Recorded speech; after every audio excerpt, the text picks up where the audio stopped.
I was 11 years old when I found out. I was just starting middle school. I was 10. Yeah, I think I was 10 years old.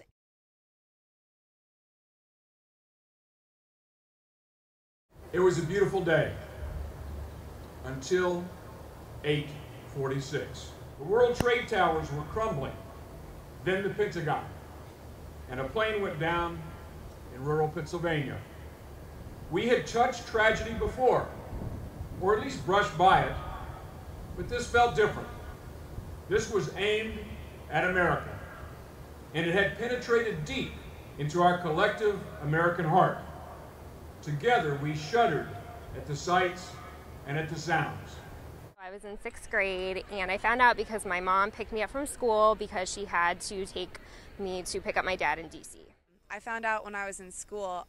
Our teachers didn't actually know what happened, so they told us that a bomb went off in D.C., and I know my dad worked in D.C. at that time, so we're all freaking out. All of our dads worked in the Pentagon, so it was definitely scary. My dad is in the Marine Corps, and so I knew what terrorism was, vaguely.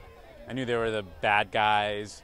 I was actually more upset by the thought of my dad having to go to war, because I knew he was a colonel, and if we went to war, he was going to go to war. So I ended up running into my room crying and fell asleep on my mattress, but I was crying mostly for my dad. I didn't fully understand what was happening. It was more of this incomprehensible thing that, just like we heard tonight, we were 10, 11 years old, elementary, middle school, and it was just something that you just couldn't grasp the whole gravity of the situation until you stepped out of the school and went home and talked to your family and talked to your friends and talked to people that were more. I just felt so disconnected from it, it was something that could never happen and I could never understand.